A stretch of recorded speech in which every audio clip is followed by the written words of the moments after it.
Hey guys, we're going to explore a topic that's mysterious, fascinating, and deeply profound. You might not believe it, but what's about to unfold could change the way you see a part of history and belief systems we've never truly examined.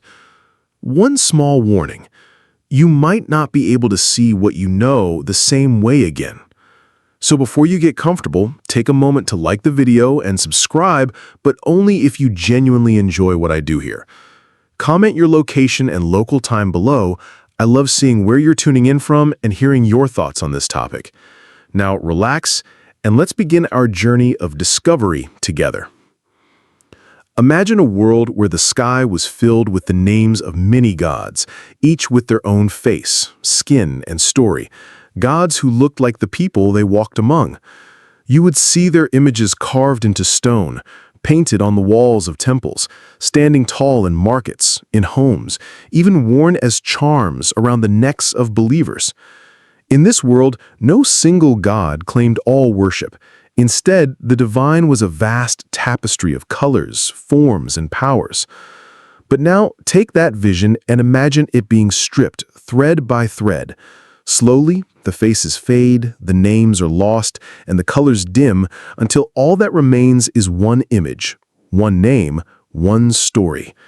It's not that the others stopped existing, it's that their stories were rewritten. You're looking at a world before that rewriting began, standing on the edge of a change that will echo for thousands of years. The air in this ancient time feels thick with incense and prayer. There's a sense of balance. Farmers offering thanks to the god of rain, mothers whispering to the goddess of childbirth, warriors seeking strength from the god of war. Every god has a purpose. Every purpose has a face. And in many places, especially in Africa, those faces are dark, rich, and beautiful, carved from the very image of the people. If I told you this was once the norm, you might wonder what happened. How could so many gods vanish from memory? How could the divine suddenly become a singular, pale figure that looked nothing like the lands and cultures where humanity began? The truth is, before any rewriting, the divine wasn't confined to one skin tone or culture. The gods reflected the people they served, and in Africa, the birthplace of humanity, the gods mirrored the people's own skin, language, and spirit. They were black, not in the modern political sense, but in the physical and cultural reality of the people. And they were honored as creators, protectors, and judges. But history isn't always written by those who lived it. It's shaped by those who conquered, those who held the pen, those who had the power to decide what future generations would remember. And here's where the story starts to shift. The world before the rewriting is vast and diverse, but cracks are forming. Empires are rising, trade is linking distant cultures, and with that comes a struggle over whose god will reign supreme. You might not realize it yet, but this isn't just a story about religion. It's a story about identity, power, and memory. The rewriting of the gods wasn't just spiritual, it was political. The moment one god's image began to rise above all others, the fate of countless others was sealed. This moment in history, right here, before the rewriting, is like the calm before a storm. The temples are still alive with offerings to multiple gods. The elders still tell stories of the first mother, the warrior king of the heavens, the god who walks in the rivers. But soon, scrolls will be edited, statues will be destroyed, and a new narrative will spread. And you're standing in that delicate space where everything still exists, yet you can feel the pressure building, the weight of change pressing down. It's the last breath of a world that still remembers the full spectrum of divinity before it gets reduced to a single shade. So here's my question for you. If you lived in this time, would you notice the danger? Would you see the signs that your gods, your very reflection in the divine, were about to be erased? Or would it happen quietly enough that by the time you realized it, it would already be too late? Drop your thoughts in the comments. I want to know, how much do you think is intentional when it comes to what history chooses to remember? And more importantly, who decides? Because once we understand the world before the rewriting, we can start to see just how much was taken away. And trust me, what's coming next will shake the ground under your feet. You step into the heat of the African sun, the kind that glows gold across the horizon and paints everything in shades of amber and shadow. Before you stretches the Nile, its waters glistening like a serpent of light winding through the heart of an ancient civilization. This isn't just a river, it's a lifeline, and for thousands of years it has been guarded, blessed, and personified by gods whose skin mirrors the people's own deep, dark richness. You see them everywhere, on temple walls, in stone carvings, in the painted eyes of statues that seem to watch you as you pass. There's Osiris, ruler of the afterlife, his skin painted green to symbolize rebirth, but carved with features familiar to the African people. There's Isis, the Great Mother, her skin glowing the same bronze brown as the women who worship her in song. And beside them, Anubis, with his sleek jackal head, guiding souls to their judgment. His image drawn with the precision of a culture that knew exactly what its gods looked like. But it's not just Egypt. Travel upriver to Nubia, to the kingdom of Kush, and you'll meet gods whose names might be new to you, but whose presence is unmistakable. Aphrodite, the lion-headed god of war, watches over warriors with a gaze both fierce and protective. Amunitore, a queen who is worshipped like a living goddess, stands tall in the memory of her people. Here, divinity isn't some distant abstraction, it's woven into everyday life.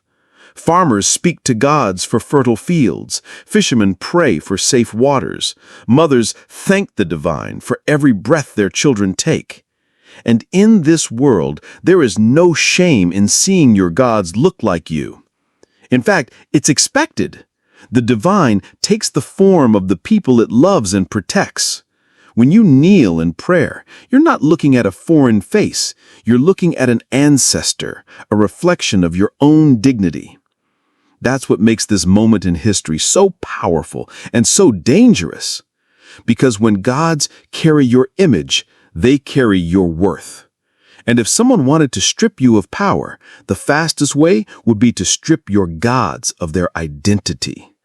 Replace them with a god who looks nothing like you, and you plant the seed of doubt about your place in the universe, about your value, even about your history. It's easy to imagine these temples as unshakable, eternal. The Great Pyramids standing behind them look like they could survive any storm. The hieroglyphs tell stories that seem too sacred to touch. And yet you can almost feel a shadow creeping in, not across the land, but across the narrative. Somewhere far away, a different vision of God is forming, a vision that doesn't have room for the rich diversity of African divinity. And here's where it gets unsettling. You realize that these African gods weren't just local deities.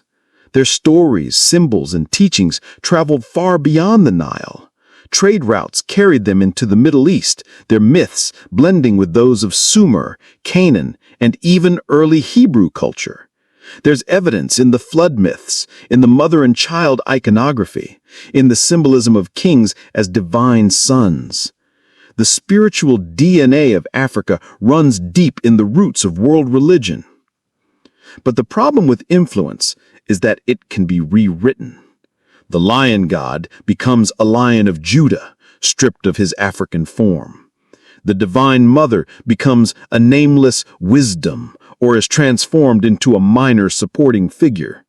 The dark-skinned kings of heaven are redrawn in paler shades, their features softened into something more universal, which in the eyes of those holding the pen means more European. It's tempting to think this was just artistic choice, but you already know better. The shaping of gods is the shaping of power. If a conqueror adopts your god but changes his face, they're not honoring your belief, they're claiming it. They're telling future generations, this god was always ours. This god never looked like you. And over centuries, that subtle theft becomes a full erasure. So you stand there on the riverbank, watching fishermen cast their nets and women fill jars at the water's edge, wondering if they have any idea how fragile their gods' images really are. Right now, their faith feels unbreakable. But history has a way of proving that the pen is often more dangerous than the sword. Here's the question I want you to sit with tonight.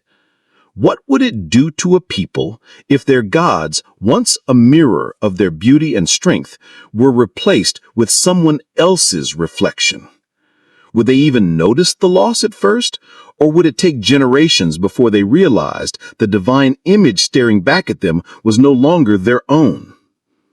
Share your thoughts below, because the answer might tell us more about our world today than about the past. And trust me, the deeper we go, the more the river of history starts to feel like it's carrying us towards something unsettling. You leave the banks of the Nile behind and follow the ancient trade routes eastward, where the heat of the desert gives way to the fertile crescent between two rivers, the Tigris and the Euphrates. This is Mesopotamia, the land where human civilization first began to build cities, write laws, and record the whispers of the gods in clay. You can almost smell the damp earth after a flood, see the vast ziggurats rising like mountains built by human hands. And here, in the heart of Sumer, you find something unexpected: the echoes of black god kings woven into the very beginnings of recorded history. Imagine walking through Ur or Eridu, hearing merchants call out over baskets of dates and jars of oil, while priests tend the sacred fires in the temple courtyards. The air is thick with incense and the weight of ritual. At the top of the temple steps, a statue watches you, broad features, full lips, tightly curled hair carved into stone. This is no accident. These gods and rulers share physical traits with the dark-skinned peoples who traveled and traded from Africa to the Near East long before borders existed. The most powerful among them is Enki, the god of wisdom, water, and creation.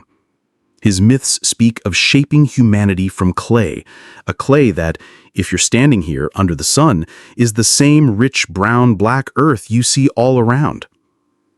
Ninhursag, the mother goddess, carries the curves and strength of the women you've met in Nubia and the Nile Valley. Even Gilgamesh, the legendary king, has descriptions in the oldest tablets that hint at features far from the pale depictions you might see today.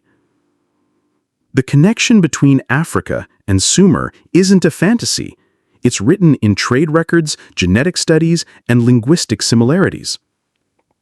In these early centuries, the boundaries between cultures were not walls, but rivers. Ideas flowed freely. Gods traveled with merchants, just as spices and gold did. A lion-headed god here bears the same ferocity as Epidemic in Kush. A sky goddess there shares symbols with Nut of Egypt. But here's where you start to notice the shift.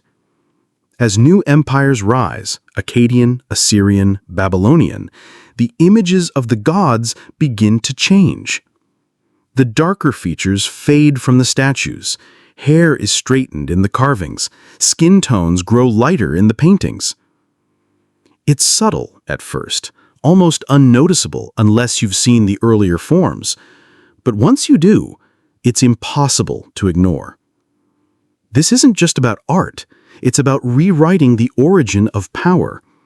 If the first civilizations acknowledge gods and rulers with African traits, then Africa's place in world history becomes undeniable. But if you change their image, you change the memory. And if you change the memory, you control the future. You can feel the deliberateness of it. The priests and scribes who record the king lists and divine genealogies aren't making random choices. They're shaping a lineage, one that shifts away from its African roots. Over time, the divine becomes more abstract, more distant from the everyday peoples, and less connected to the physical likeness of those who once embodied it. Imagine being a child in this city a few generations later. You're told the stories of the gods, but the statues no longer look like your grandparents. The paintings in the temple are softer, paler. You still worship, still pray, but something subtle has shifted. You no longer see yourself reflected in the heavens. You've inherited a faith, but not an image that mirrors you. And this is where the groundwork for monotheism begins. Not in the pure erasure of all other gods yet, but in the gradual narrowing of which gods matter, whose image is worthy of being carved into the eternal stone. The diversity of divine faces begins to shrink, and in that shrinking, a hierarchy is born. It's tempting to think these changes are harmless, but they're not. They're the early strokes of the brush that will one day paint over almost every trace of black divinity in the official narrative of the world's great religions. What you see here in Sumer is the seed, the quiet beginning of a massive transformation. And it raises a haunting question. If the very first civilizations on Earth could be rewritten to hide their African connections, how much of the rest of human history do you think has been quietly edited the same way? Leave me a comment if you've ever noticed this kind of shift in old artwork or ancient myths. Do you think it's coincidence, or do you think someone, somewhere, had a very clear intention in mind? Because from here on, the rewriting only grows more deliberate. And in the next step of our journey, you'll see the moment the idea of one God begins to rise, not as a pure spiritual evolution, but as a tool of consolidation and control. You feel the landscape change beneath your feet. The towering ziggurats and bustling markets of Mesopotamia fade, and you find yourself in the dusty courtyards of a rising kingdom. One where the old pantheon is starting to collapse under the weight of a new idea. The air is charged, not with the variety of many gods' voices, but with the growing insistence that only one should be heard. This isn't a sudden revolution. It's a slow, deliberate narrowing of the divine. At first, it feels harmless, just a merging of similar gods into one greater god. A storm god from one region becomes the same as a war god from another. A creator goddess is absorbed into the identity of a fatherly sky god. The official story is that this brings unity, peace, and clarity. But if you've been watching carefully, you know what's really happening. Diversity is being replaced with singularity, and singularity is being shaped in a very specific image. You can see it in the scrolls. Where once there were many names, now there is one name repeated over and over. The scribes no longer describe the gods' skin, hair, or features. Those details are erased, leaving a blank canvas for future artists to fill however they wish. And when they finally do, the image they choose will not be dark, rich, and rooted in Africa. It will be pale, austere, foreign to the lands where these stories first took root. Imagine living in this time. You grew up hearing your grandmother pray to a goddess of the harvest, a god of the river, and a fierce protector who wore the face of a lion. Now your children are taught there is only one God, and that God has no rivals. They're told the others never existed, or worse, that they were false, dangerous, and unworthy of worship. It's not just religion that changes, it's your sense of belonging. If your gods have been declared false, what does that make you? If the divine no longer shares your features, does that mean you are further from the sacred?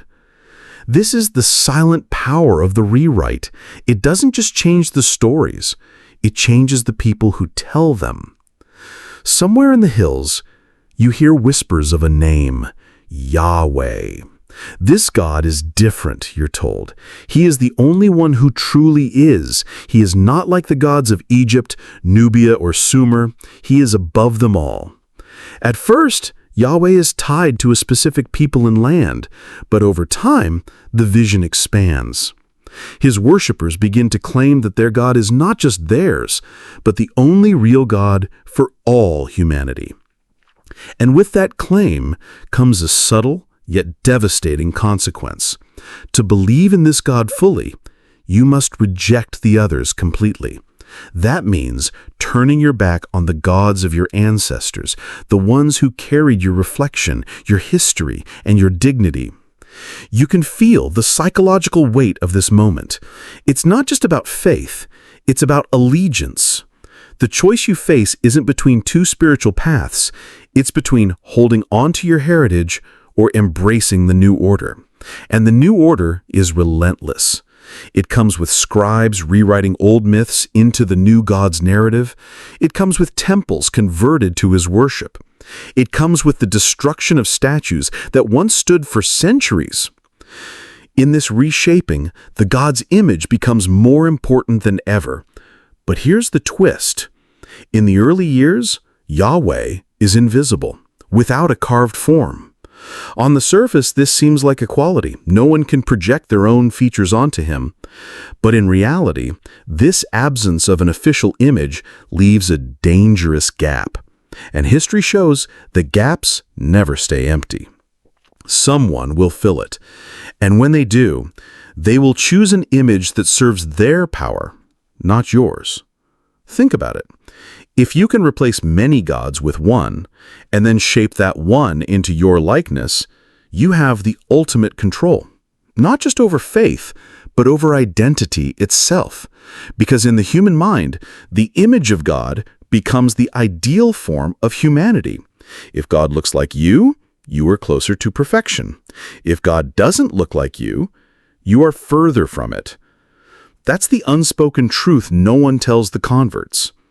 This is why this moment, the rise of one God's image, isn't just a theological event. It's the turning point in a centuries-long project to erase black divinity from the spiritual memory of humanity. And here's the part that should keep you awake tonight. This isn't the end of the story. This is just the foundation. The real transformation, the one where God himself is remade in a completely different racial image, hasn't even begun yet. That's coming. And once it happens, the world will forget there was ever a time when God's face looked any other way. Drop your thoughts in the comments. If you were living then, would you resist this new God? Or would you follow the tide, believing that it was for unity and peace? And more importantly, how much of your own reflection would you be willing to lose in the process? You're standing in a dimly lit room, the air thick with the scent of ink and parchment. This is where history will be decided, not on a battlefield, but at a wooden desk, under the hand of a scribe. You watch as the priest leans over a scroll, his reed pen moving with deliberate precision. One stroke, one omission, one carefully chosen word, and the gods of entire nations will fade into silence. At first glance, it looks like harmless record-keeping. After all, the stories of the gods have always been written down, haven't they? But now, you notice the subtle difference. The scribe isn't just preserving myths, he's editing them. He's merging the names of two different deities into one. He's removing the mother goddess entirely from a creation story, replacing her role with the fatherly figure of the one God. He's rewording descriptions, removing any mention of dark skin, curly hair, or African features. It's as if the gods themselves are being smoothed over, reshaped into something more convenient for those in power. In this small, quiet room, the pen truly is mightier than the sword. A statue can be rebuilt, a temple can be restored, but once a name is erased from the sacred text, it is gone for generations, sometimes forever. You can hear the quiet murmurs between scribes. We must unify the faith. These foreign gods cause confusion.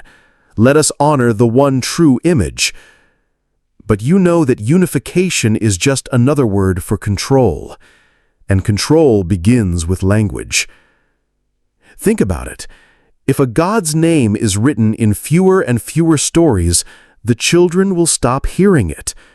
If the descriptions no longer match the people, the connection between the divine and the human body will wither.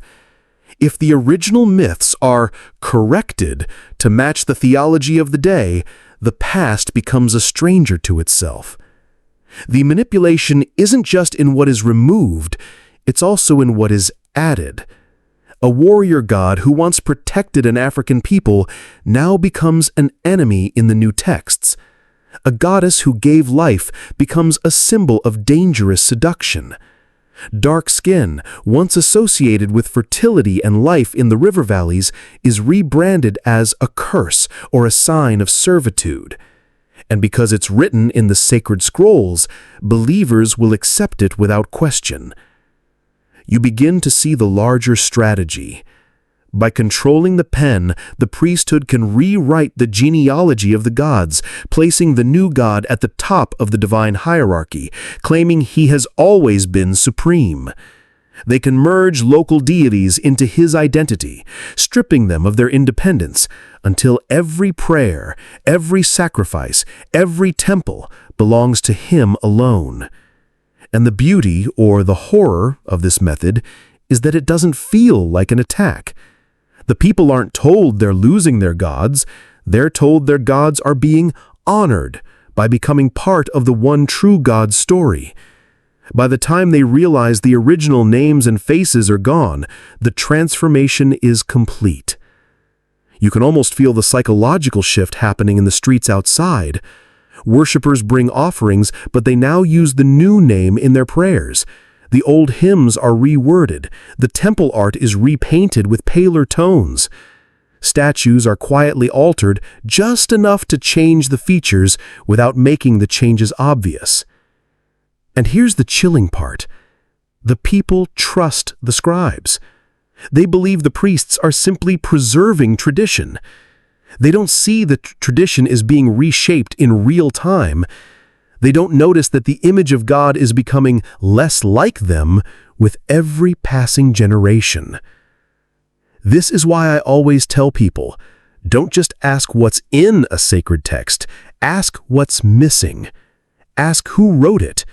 Ask who had the power to decide which version became holy and which was condemned as heresy.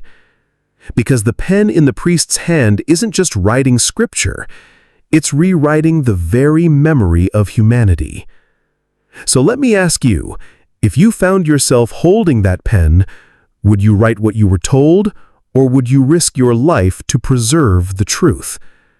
And if the truth was already buried under centuries of edits, how would you even know what it looked like?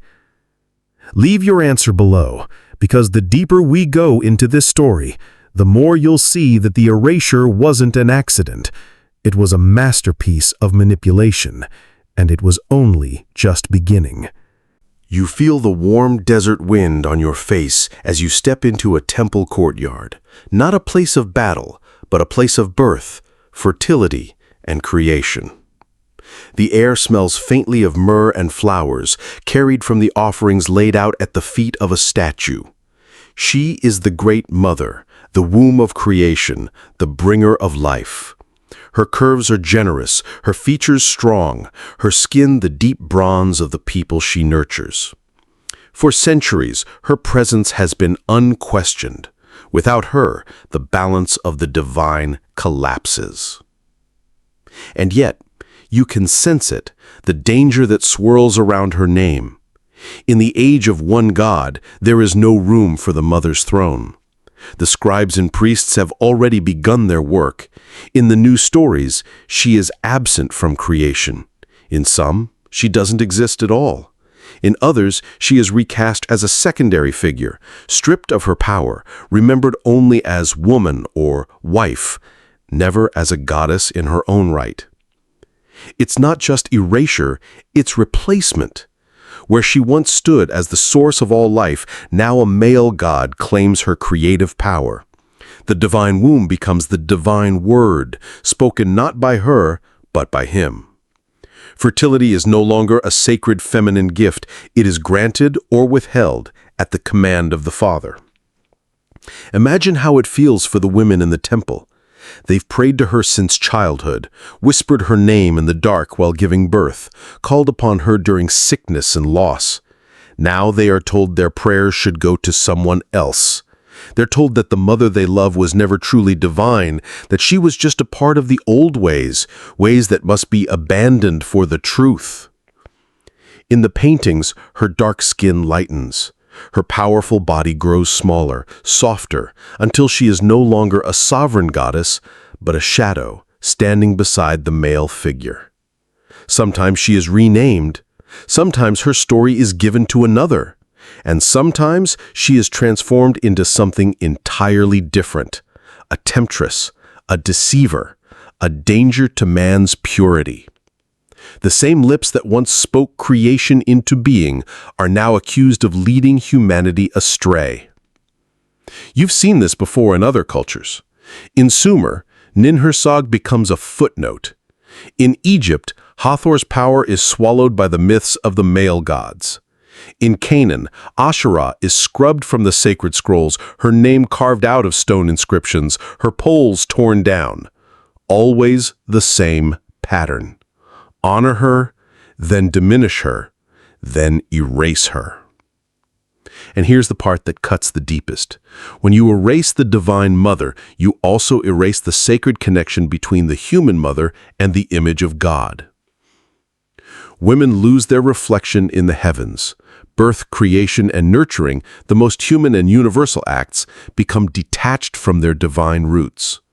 Without the mother, the divine becomes almost entirely male, and with that shift comes a dangerous imbalance in how humanity understands power. Some will argue that the mother was never really removed, that she lives on in hidden forms, in Mary, in Sophia, in the veiled figures of wisdom and grace. But even in those forms, her original identity is gone. She is allowed only as much power as the male god permits, never as an equal partner. You can almost feel her absence in the culture. Songs grow more focused on war, law, and judgment than on nurture, growth, and healing. The softness of the divine is lost. In its place comes a sharper, harder image of God, one that dominates rather than embraces.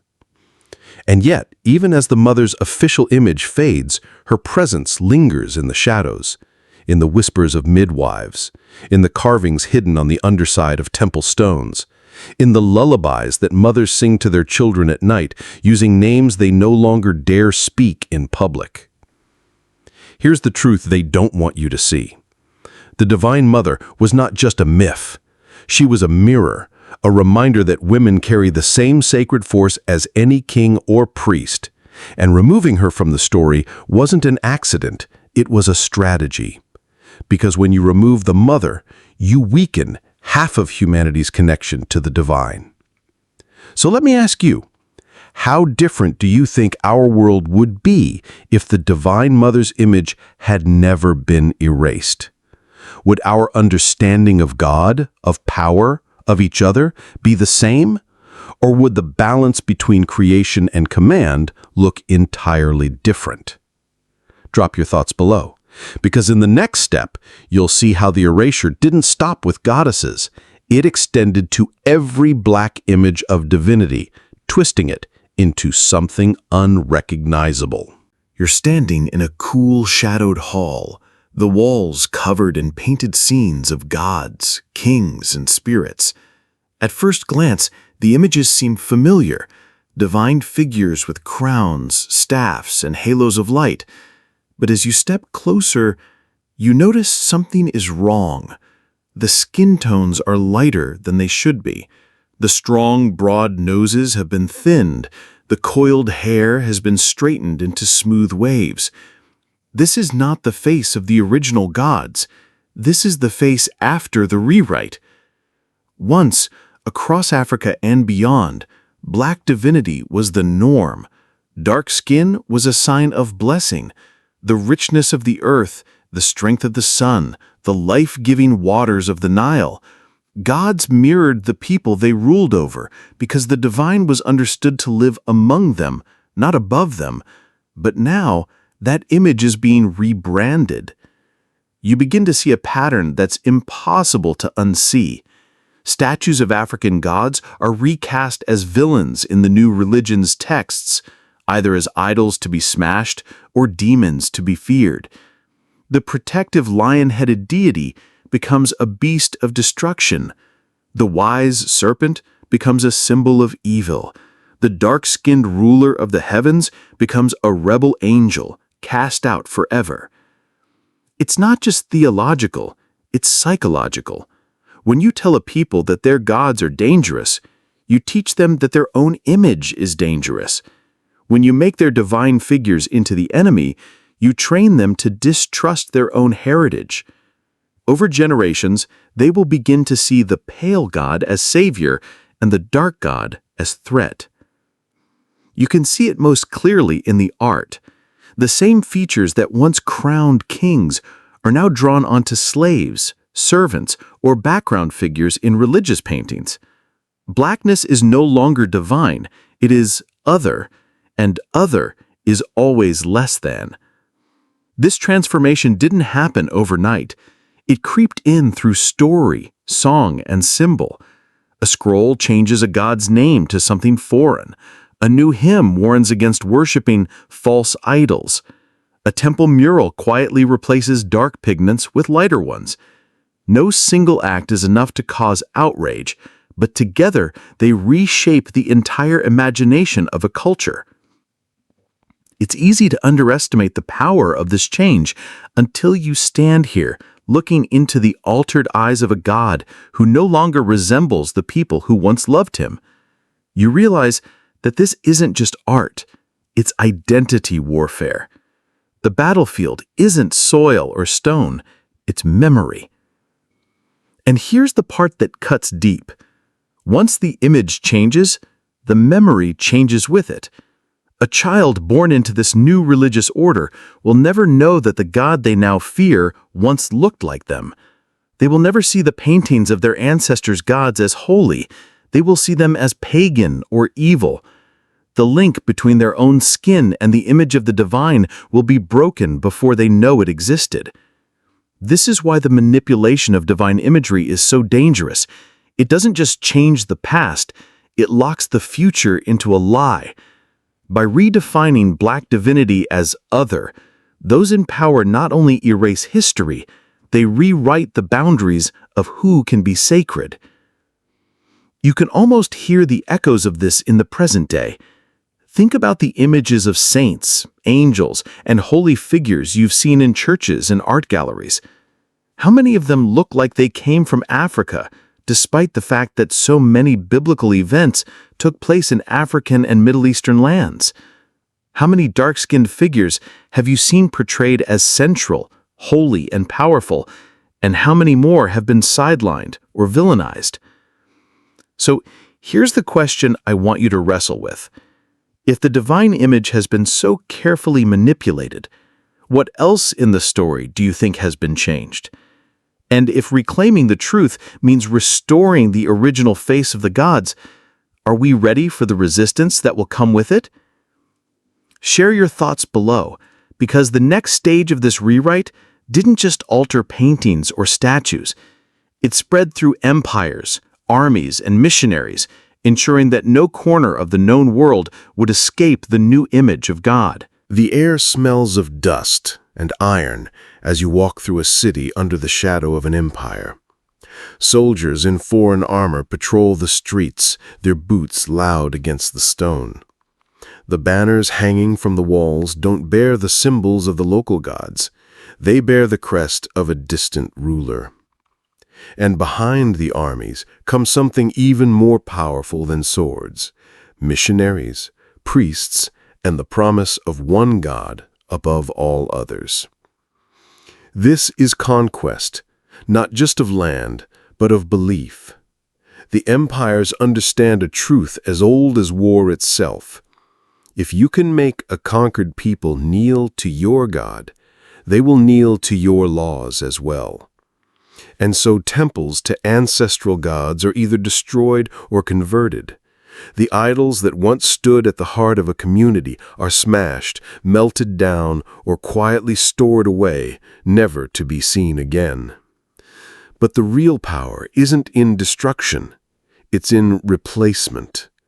For every black god erased, a pale god is installed in his place. For every goddess dethroned, a male savior takes her role. This isn't presented as theft, it's presented as salvation. The people are told their old gods were false, powerless, even dangerous, and that the one God of the conquerors has come to save them from spiritual ruin. Imagine being a farmer in this world. Your family has prayed to the same river deity for generations, believing that without her blessing, the crops will fail. Now, a priest from the empire tells you she is nothing but a superstition. You must pray to their God, who lives far above, beyond the clouds, a God you've never seen represented with your own features. If the rains don't come, it's because your faith isn't strong enough, not because you abandoned the goddess your ancestors trusted. It's a genius strategy, if you think about it.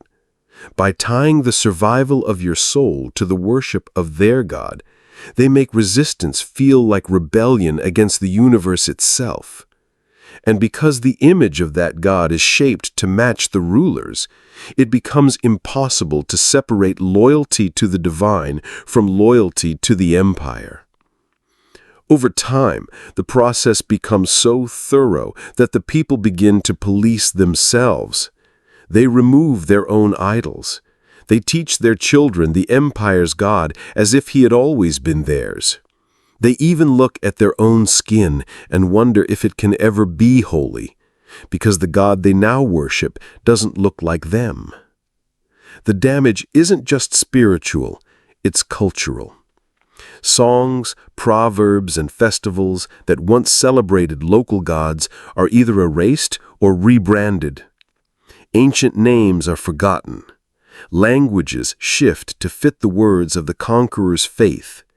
Even the calendar is altered to align with the holy days of the new religion. And yet, you know that beneath the surface, resistance smolders. Some communities keep the old names alive in whispers, hiding their worship in plain sight. They might place a statue of their river goddess in a shrine, but call her by the name of a saint. They might tell their children the old creation myths at night, disguised as folk tales.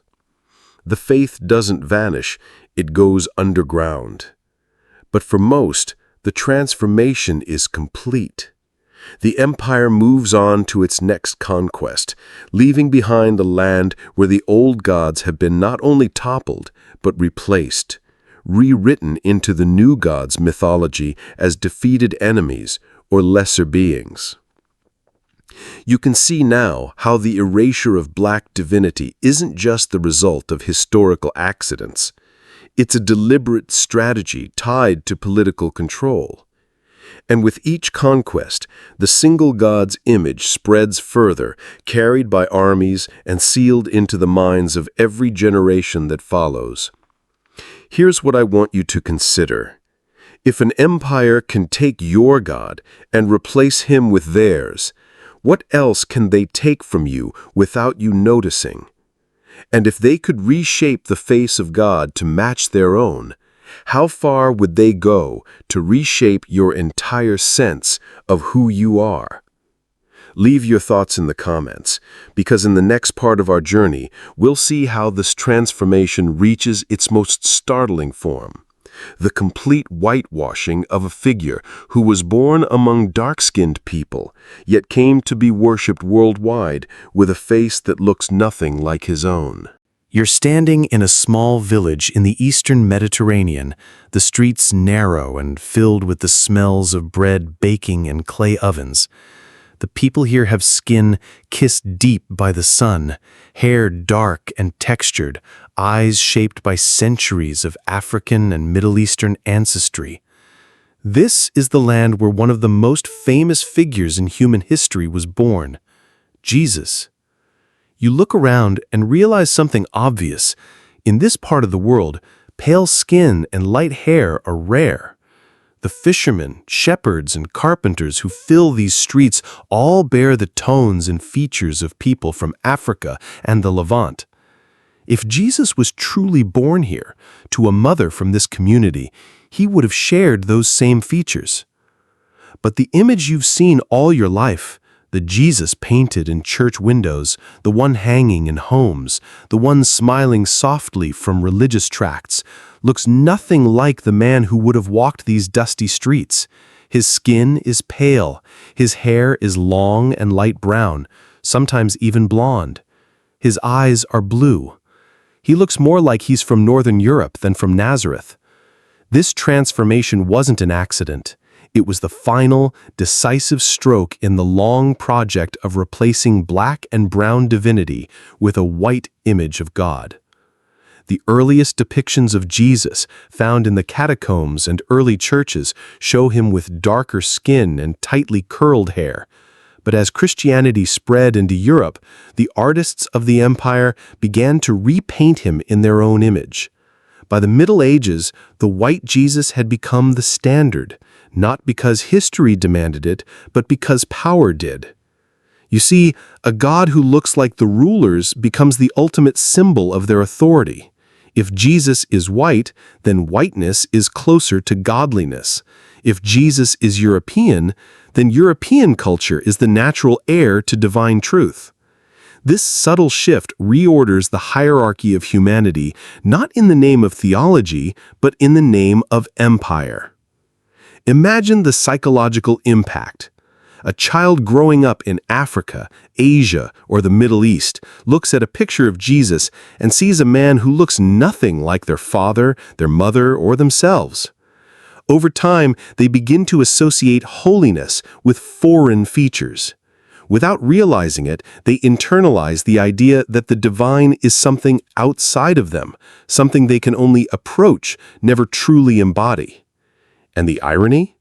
Jesus' teachings themselves spoke against hierarchy, against oppression, against the domination of one people over another. Yet his image was reshaped into a tool of that very oppression. The message of love and justice survived, but the messenger's face was rewritten to serve the powers of the day. This is where the rewrite reaches its sharpest point. Not just erasing gods, not just changing features, but taking a real, living man and turning him into a cultural weapon. The white Jesus wasn't simply about preference in art. It became a justification for colonialism, slavery, and the suppression of cultures around the world. In mission schools, children were taught to pray to a God who looked nothing like them.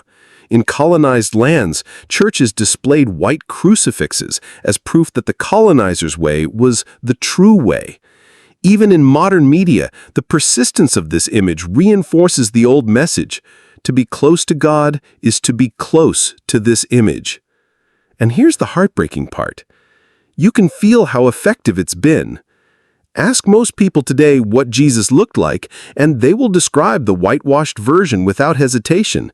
Few stop to think about the geography, the history, or the genetics of the region. The rewrite has been so complete that even challenging it feels like heresy. So I want you to think about this. If the image of one of history's most important spiritual figures could be changed so completely, what does that say about the rest of religious history?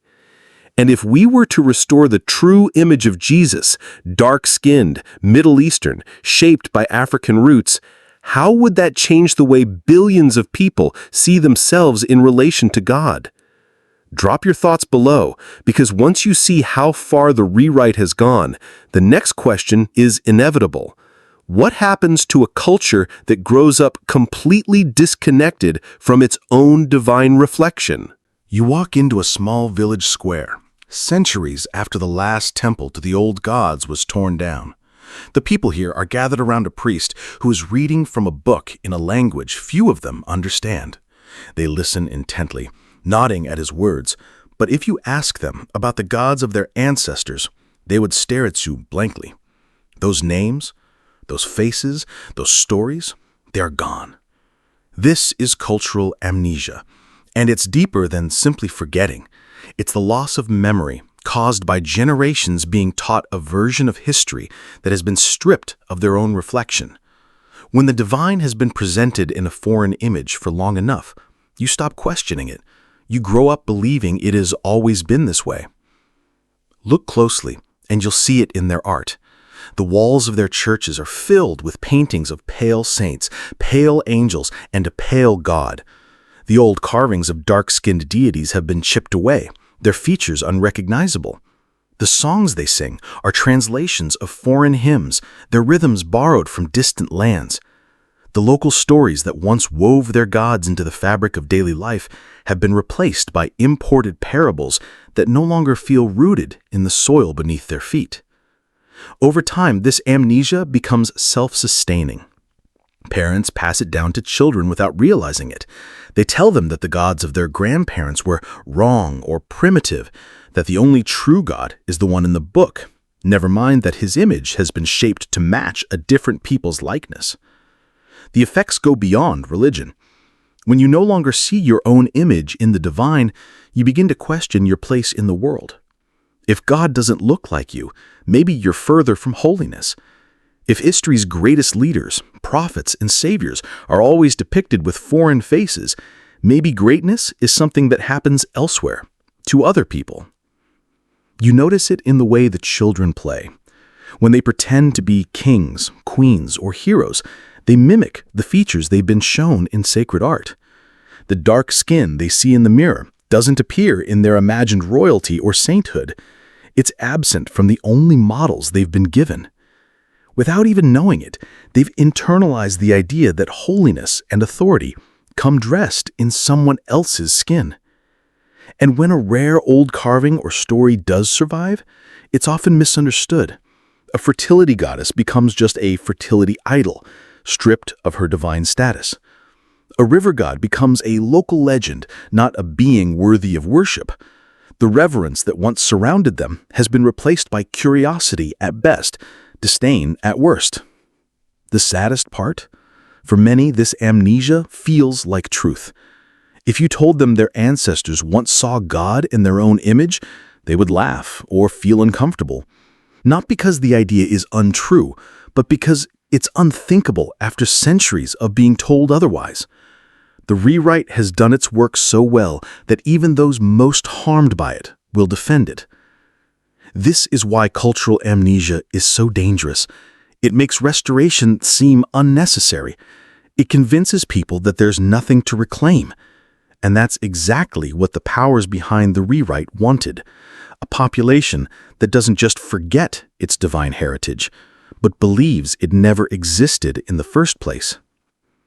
So here's the question for you. If you were born into this amnesia, how would you ever know you'd forgotten something? How would you recognize a theft if you'd been taught the empty space was always there? Drop your thoughts below, because the next part of our journey will take you into the shadows, where a few clues, hidden in plain sight, still whisper the truth for those who know how to listen. The path narrows as you step away from the main streets and into the back alleys of history. Here, in the shadows, traces of the old gods still survive, not in grand temples or official scriptures, but in small, almost invisible details. If you know where to look, you can see them. If you know how to listen, you can hear them. It starts with a carving on the corner of an old stone building. To most, it's just a decorative flourish, worn smooth by centuries of wind and rain.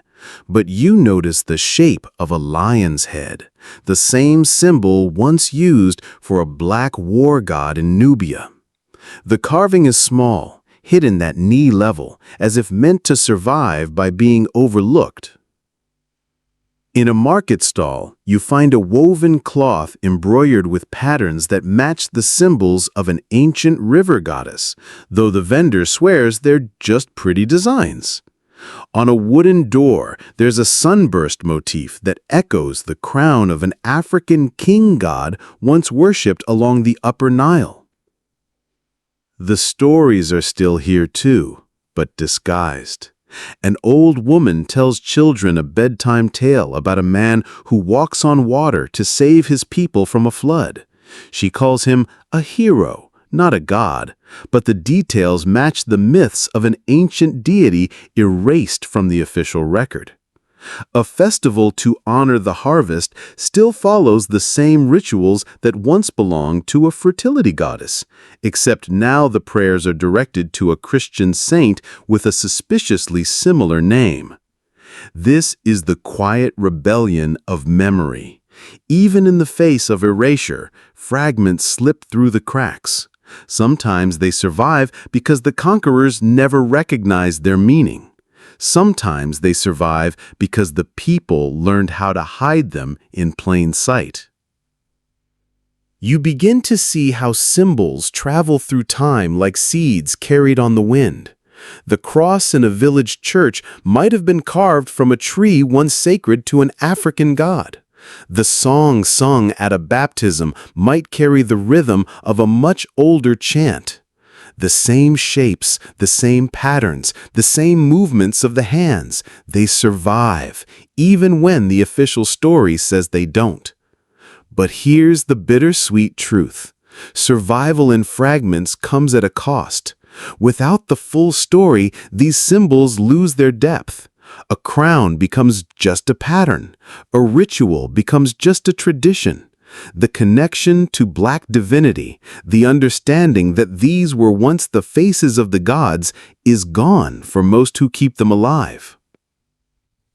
And yet, for those willing to dig, these traces are a lifeline.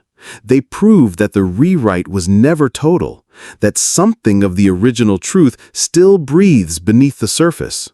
Historians, artists, and spiritual seekers can piece together these fragments like shards of a broken mirror, reconstructing the image that once stood whole. You can't help but think of how different the world might look if every person knew these clues existed. What if every child learned that the decorations on the walls were once sacred symbols of gods who looked like them? What if every prayer spoken to a foreign image was reconnected to its original African source? This is the dangerous potential the rewrite was meant to destroy, the possibility of remembering. Because once you remember, you start asking questions. And once you ask questions, the entire foundation of the imposed story begins to crack. So I'll ask you now, if you found one of these clues in your own town, a carving, a story, a ritual, would you leave it as it is, or would you dig deeper, knowing it might challenge everything you've been taught? Leave your answer in the comments, because in the next part, we won't just be finding fragments, we'll be watching the awakening as people begin to piece them back together and reclaim the story that was stolen from them. You feel it before you see it, that quiet stirring, like the faint rustle of leaves before a storm. Somewhere, deep in the collective memory of a people, something is waking up. At first, it's just a question. What if the stories we've been told aren't the whole truth? Then it's a discovery, an old carving, a forgotten song, a grandmother's whispered tale that doesn't match the official version. This is the awakening of ancestral memory, and once it begins, it's almost impossible to stop. You meet a young artist who, without realizing it, paints a goddess with the same skin tone and facial features that have been absent from religious art for centuries. She says she just felt it was right. You speak to a historian who stumbled on a reference to a dark-skinned deity in an early manuscript and can't let it go. You sit with a musician whose songs carry rhythms older than the religion he claims as his own. None of them were looking for this, but somehow it found them. The awakening doesn't happen in the temples or from the mouths of priests. It happens in living rooms, in libraries, in the quiet spaces of the internet where researchers and seekers trade scraps of suppressed history. Photos of early Black depictions of saints and gods circulate online, shocking people who grew up thinking the divine never looked like them. Someone finds a translation of a text where the false idol in Sunday school was once described as a protector and healer. The pieces start to fall into place. At first, it's exhilarating. People feel seen in a way they never have before. They realize that their features, their skin, their heritage were once considered sacred, not cursed, not secondary. For some, this is like breathing air for the first time. But awakening is never without conflict. The more people remember, the more pushback they face. Family members warn them not to question the faith. Leaders tell them they're being divisive. Friends call it just history, not worth stirring up. Yet the feeling persists, an unshakable knowing that something vital has been missing from the spiritual picture for too long. You watch as communities begin to reclaim festivals once stripped of their original meaning. A harvest celebration is renamed for the ancient goddess who first blessed the crops. A church choir adds old African harmonies back into their hymns. Parents teach their children the names of the gods erased from the scriptures. It's not about abandoning faith. It's about expanding it to include the truth that was taken. And here's the most powerful part. This awakening isn't just about restoring old statues or rewriting textbooks. It's about restoring identity. When people see themselves in the divine again, they stand taller. They speak with more confidence. They no longer feel like guests in someone else's spiritual house. They remember they helped build it. Of course, not everyone welcomes this. Institutions built on the rewritten story feel the ground shifting beneath them. They know that if enough people remember, the old hierarchy collapses. And so they label the awakening as dangerous, rebellious, even heretical. But the truth is, it's not rebellion, it's return. It's the soul recognizing its own reflection after being told for centuries it was invisible. And maybe that's what scares those empowered the most. Once people see themselves in God again, they can't be controlled in the same way. They don't need permission to be sacred. They don't need validation to know they matter. So here's the question for you. If this awakening reached your doorstep, would you open the door, even knowing it might shake the foundation of everything you've believed? Or would you turn away, afraid of what the truth might demand of you? Because next, we'll see exactly how fierce the resistance becomes when those who benefit from the rewrite realize the old gods are returning, not as myths, but as living symbols of power and pride. The awakening spreads like fire in dry grass, quick, unpredictable, and impossible to contain. But with the fire comes smoke, and that smoke is the pushback from those who have everything to lose if the truth returns. You can almost feel the tension in the air, like a storm gathering over a city that's been too quiet for too long. It starts subtly. A scholar who publishes a paper on Black divinity in early Christianity suddenly finds their funding pulled. A museum quietly removes artifacts from display after visitors start asking why the saints in the paintings have dark skin. A documentary about African influences in biblical history is shelved indefinitely, with no explanation. Then the resistance grows bolder. Church leaders denounce the movement from the pulpit, calling it a dangerous distortion of the gospel. Politicians use coded language, warning against divisive historical revisionism.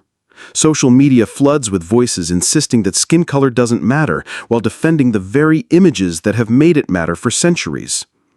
You see the strategies clearly. First, dismiss the awakening as irrelevant.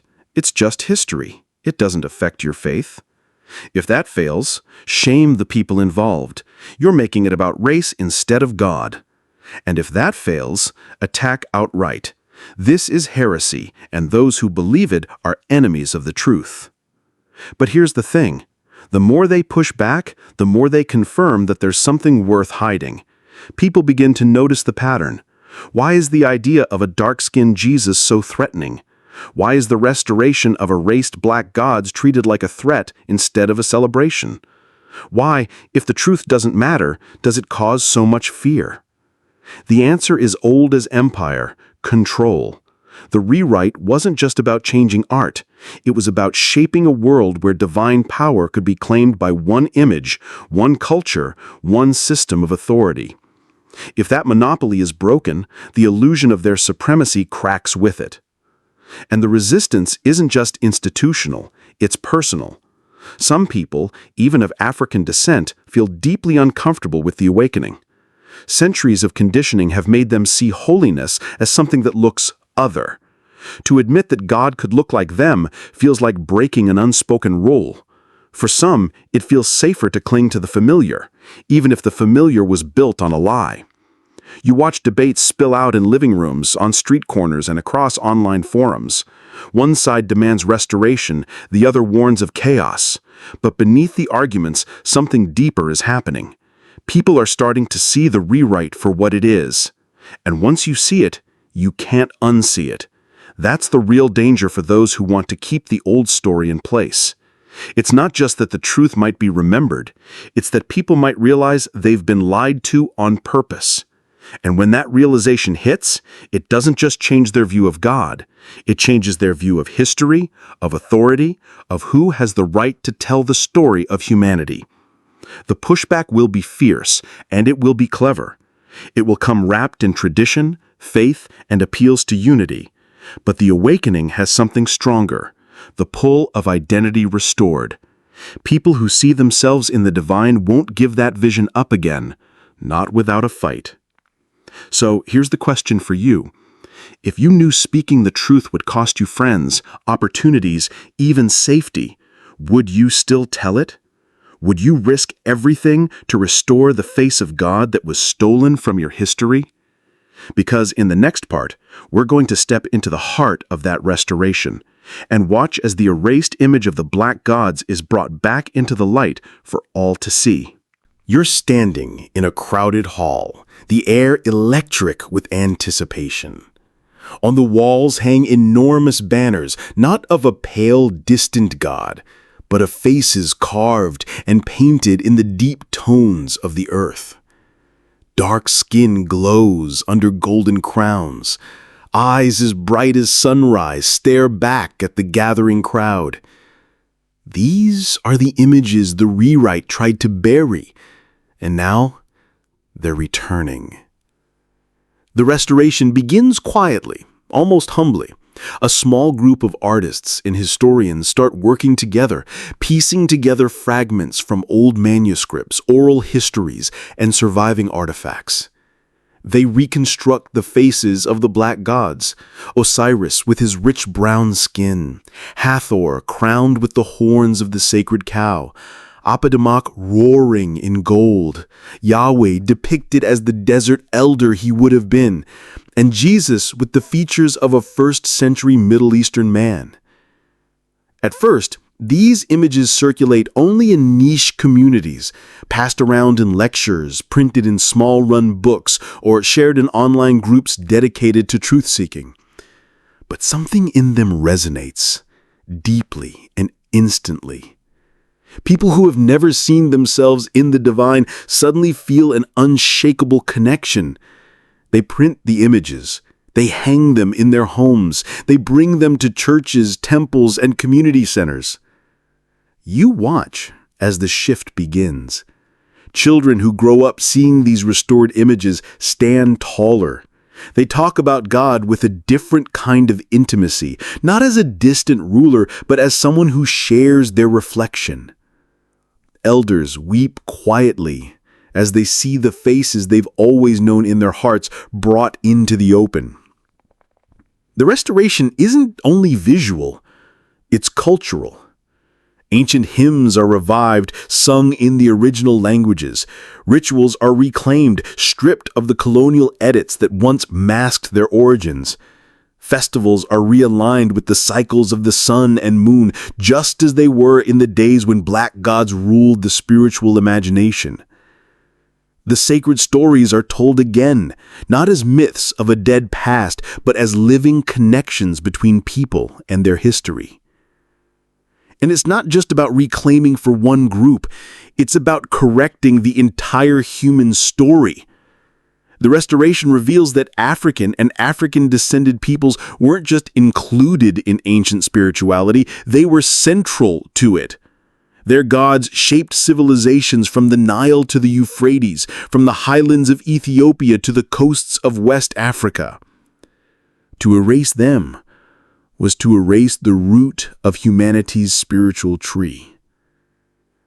Of course, this restoration is not without its battles. Institutions that have built centuries of power on the whitewashed image push back hard. Some claim the new depictions are political or revisionist, ignoring the fact that the white depictions were political revisions themselves. But the truth now has its own momentum. Because here's what those in power can't undo. Once people see themselves reflected in the divine, they will never again accept invisibility. Once the face of God has been restored to look like the people it came from, no amount of propaganda can make them forget. And in this hall, surrounded by the restored images, you feel something bigger than history happening. You feel balance returning. You feel generations of silence breaking. You feel a world where God is not a tool of empire, but a shared inheritance of all humanity, rooted in truth, shaped by honesty, and alive with the richness of every culture that gave the divine a face. So let me ask you, if you saw the true image of God, your image, returned after centuries of erasure, what would you do with it? Would you keep it in your home, quietly honoring it? Or would you carry it into the world, challenging every place where the rewrite still holds power? Because in the next and final section, we'll see the most personal transformation of all, when the restoration doesn't just put the black gods back into history, but places the divine squarely within you. You're standing in front of a mirror, not a grand gold-framed mirror in a temple or palace, just an ordinary one. But for the first time, you're not looking for flaws or for how you compare to someone else's ideal. You're looking for something deeper. You're searching for the divine. The journey we've taken from the temples of Africa and Mesopotamia, through the scribes' edits, the whitewashing of gods, the cultural amnesia, the hidden clues, the awakening, and the resistance, has all been leading here. Because the restoration of black divinity isn't just about statues, paintings, or ancient names. It's about recognizing that the divine image was never fully outside of you. It has always been within. Think about it. Every time you saw a god with your skin, your features, your history, you felt a spark of recognition. That wasn't just pride, it was memory. The rewrite tried to bury that memory under centuries of foreign images, but it couldn't destroy it completely. And now, as the truth returns, that spark becomes a fire. You realize the greatest theft of the rewrite wasn't just the erasure of gods, it was the erasure of your connection to them. When your gods were taken, you were taught to seek the sacred in someone else's reflection. You were told holiness lived somewhere far away, in a face that was not your own. But here, in the quiet presence of your own gaze, you feel that lie unravel. The black gods of old, the mothers, the kings, the warriors, the healers, were never just supernatural beings. They were embodiments of the qualities you carry. Osiris's endurance, Hathor's love, Epidemec's courage, the Creator's vision. These are not just stories from the past. They are templates for what lives in you right now. Restoring their image is important, but restoring their spirit in yourself is everything. Because when you walk into the world knowing you share the same sacred essence as the gods erased from history, you are unshakable. You don't need validation from those who rewrote the story. You don't need permission to see yourself as holy. And here's the truth. This is what those in power feared most all along. Not that you'd find an old statue or a dusty manuscript, but that you'd find yourself. That you'd look in the mirror and see what they spent centuries trying to convince you wasn't there. So now, the choice is yours. You can carry this knowledge quietly, letting it warm your heart, or you can carry it loudly, letting it challenge every false image that still hangs on church walls, school walls, and in the minds of those who don't yet know the truth. Because the divine is not bound to one color, one culture, or one image, but reclaiming the erased face of Black divinity restores balance, not just to history, but to humanity's soul. And when the divine within you is no longer hidden, the world itself begins to change. So I'll ask you one final time, when you see yourself in God's image again, what will you do with that truth? The journey doesn't end here. It never does. What we've uncovered tonight is only a piece of a much bigger story, a story still unfolding in art, in music, in conversation, in quiet acts of remembrance. If what you've heard tonight made you rethink everything you thought you knew about history and religion, don't keep it to yourself. Drop a comment below and tell me, what's the most surprising thing you've learned on this journey? Did it change how you see yourself, your faith, or your place in the story of humanity? And if it did, share this message so it reaches others who are searching for the same answers. Don't forget to hit like so the algorithm pushes this truth into more hands. Subscribe and turn on notifications, because the next time we go deeper, it might just shake another piece of the foundation you thought was unshakable. The past was rewritten to hide you. The present is here to restore you. The future, that's yours to shape.